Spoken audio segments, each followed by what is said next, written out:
মাননীয় speaker sir, মাননীয় রাজ্যপালের ভাষণটি শুনতে খুব ভালো লাগছিল। তাতে অনেক বড় বড় আদর্শগত কথা ছিল, কিন্তু দুর্ভাগ্যবশত বাস্তবতার সাথে তার কোনো সম্পর্ক ছিল না। এটি পশ্চিমবঙ্গের সার্বিক উন্নয়নের পথনকশা কম আর শাসক দলের নির্বাচনী প্রচারের বিজয়পত্র বেশি মনে হচ্ছিল। সবচেয়ে বড় কথা, এই ভাষণের ঠিক 4 দিন পর যখন এই সভায় বাজেট পেশ করা হলো, তখন বাজেটের অঙ্কের হিসেব রাজ্যপালের ভাষণের সমস্ত রাজনৈতিক জাদুকে এক লহমায় ফাঁস করে দিল। 1 নম্বর, মাননীয় স্পিকার মহাশয়, রাজ্যপাল এই মঞ্চে দাঁড়িয়ে প্রতিশ্রুতি দিয়েছিলেন যে ক্ষমতা গ্রহণের 45 দিনের মধ্যে সমস্ত বকেয়া মহার্ঘ ভাতা দিয়ে মিটিয়ে দেওয়া হবে এবং সপ্তম বেতন কমিশন সম্পূর্ণ কার্যকর করা হবে। আজ কোথায় গেল সেই প্রতিশ্রুতি, সেটা শুনতে চাই সরকারের কাছে। বাজেট বের হতেই দেখা গেল মাত্র 20% বৃদ্ধির ঘোষণা করা হয়েছে, যা কেন্দ্র হারের তুলনায় অনেক নিচে, আর বকেয়া টাকা মেটানোর বিষয়টি পুরোপুরি স্থগিত রাখা হয়েছে। এখন মুখ্যমন্ত্রী বলছেন ঠিক সময়ে সব হবে। আমি জানতে চাই, এই ঠিক সময় কি আসলে প্রতিশ্রুতি ভঙ্গনের এক নতুন নাম? এখন মুখ্যমন্ত্রী বলছেন ঠিক সময় সব হবে, জানাচ্ছে আমাদের রাজ্যের সরকারি কর্মচারী, শিক্ষক ও প্রশাসনিক কর্মীদের শুধু ভোটের বোর্ডে হিসাব ব্যবহার বন্ধ করুন, তাদের সাংবিধানিক অধিকার অবিলম্বে ফিরিয়ে দিন। মাননীয় রাজ্যপাল তার ভাষণে যুব সমাজের ক্ষমতায়ন এবং কর্মসংস্থানের এক উজ্জ্বল চিত্র এঁকেছিলেন। শাসক দল প্রতিশ্রুতি দিয়েছিলেন সমস্ত বেকার যুবকদের মাসে 3000 করে ভাতা দেওয়া হবে, কিন্তু বাজেটের অন্দরে উঁকি মারলে দেখা যাচ্ছে আপনারা যুবকদের স্নাতক ও অস্নাতক 2 ভাগে ভাগ করে দিয়েছেন। আপনারা বছরে 1 লক্ষ টাকার পারিবারিক আয়ের একটি কঠোর ঊর্ধ্বসীমা চাপিয়ে দিয়েছেন। আপনারা এমন সব শর্ত যোগ করেছেন যাতে অন্য কোনো সরকারি প্রকল্পের সামান্যতম সুবিধা পেলেও এই ভাতা থেকে বঞ্চিত হতে হবে তাদেরকে। এই গোপন শর্তগুলি জুড়ে দিয়ে আপনারা আসলে সেই লক্ষ লক্ষ যুবকের হাত বেঁধে দিলেন, যারা আপনাদের নিঃশর্ত ইশতেহার দেখে পরিবর্তনের পক্ষে ভোট দিয়েছিলেন।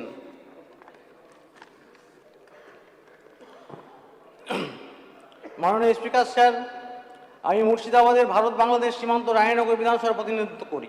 মাননীয় রাজ্যপাল তার দীর্ঘ অনেক ভাষণের একেবারের জন্য মুর্শিদাবাদ, মালদা বা নদী ভাঙন কবলিত মানুষের কষ্টের কথা উল্লেখ করার প্রয়োজন মনে করেননি। আজ পদ্মা নদী গ্রাস করছে বিঘার পর বিঘা কৃষি জমি, স্কুল, ঘর বাড়ি।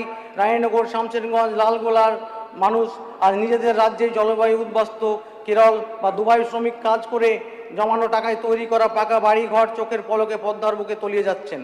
নতুন সরকারের এই প্রথম বাজেটে নদী ভাঙন রোধে বা এই ঘরহারা মানুষদের স্থায়ী পুনর্বাসনের জন্য কোনো বড় মাস্টার প্ল্যান বা আর্থিক প্যাকেজ দেওয়া হলো না কেন?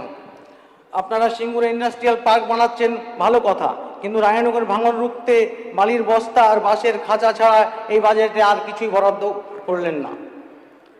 মাননীয় স্পিকার মহাশয়, মাননীয় রাজ্যপাল গর্ব করে বললেন যে সীমান্তে অনুপ্রবেশকারী চিহ্নিত করা হচ্ছে, কিন্তু আমি এই হাউসের সামনে দাঁড়িয়ে অত্যন্ত ক্ষোভের সাথে জানাতে চাইছি, অনুপ্রবেশকারী ধরার নামে মুর্শিদাবাদের সীমান্ত এলাকার হাজার হাজার খাঁটি ভারতীয় নাগরিক অধিকার কেড়ে নেওয়া হচ্ছে। পদ্মার ভাঙনে ঘর বাড়ি হারিয়ে যে মানুষগুলো বাঁধের ওপর বা ত্রাণ শিবিরে আশ্রয় নিতে বাধ্য হয়েছেন, এসআইআরের নামে তাদের নাম ভোটার তালিকা থেকে নির্বিচারে কেটে দেওয়া হচ্ছে।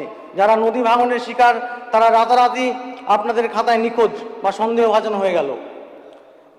আমাদের সীমান্ত এলাকার কৃষকদের মৌলিক অধিকার রক্ষা করার কথা কেন বললেন না রাজ্যপাল মহোদয়? কংগ্রেস পার্টি স্পষ্ট জানাচ্ছে, অনুপ্রবেশ রোখার আড়ালে বাংলার ভূমিপুত্রদের ভোটার তালিকা থেকে বাদ দেওয়ার এই চক্রান্ত আমরা মেনে নেব না। মাননীয় স্পিকার স্যার, আবার দেখলাম উত্তরবঙ্গের পাহাড়ের জন্য রাজ্যপালের মুখে স্থায়ী রাজনৈতিক সমাধানের উল্লেখ দেখে কংগ্রেস পার্টি গভীরভাবে উদ্বিগ্ন। বহু দশক ধরে রক্ত এবং ঘামের বিনিময়ে পশ্চিমবঙ্গ এক রয়েছে। আমরা সরাসরি এই সরকারকে জিজ্ঞাসা করতে চাই, এই স্থায়ী রাজনৈতিক সমাধান আসলে কি? এটা কি পিছনের দরজা দিয়ে পশ্চিমবঙ্গের ভৌগোলিক অখণ্ডতাকেও খণ্ডিত করার চেষ্টা হচ্ছে? যদি এত বড় রাজনৈতিক পরিবর্তনের পরিকল্পনা থেকে থাকে, তবে বাজেটে পাহাড়ের জন্য বিশেষ আর্থিক বরাদ্দ কেন সম্পূর্ণ উধাও?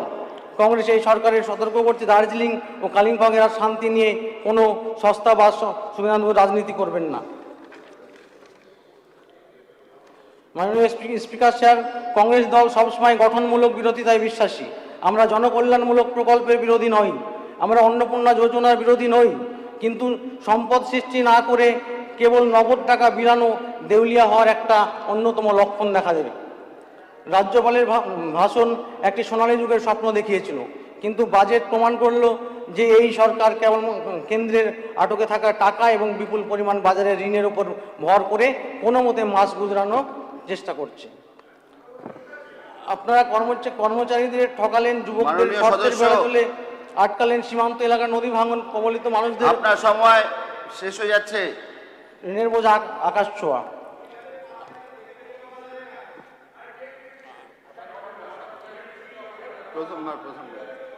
আমরা সংখ্যায় খুব কম, আমরা দুজন, এরপরও আমাদের নীতি নিয়ে চলি, তাই আজ আমাদের দিকে দলে দলে মানুষ আসছে, কিন্তু যারা সংখ্যা অনেক বেশি তাদের অবস্থাটা আপনারা একবার তাকিয়ে দেখুন। তাহলে এই বলে আমার বক্তব্য আমি শেষ করছি। ধন্যবাদ।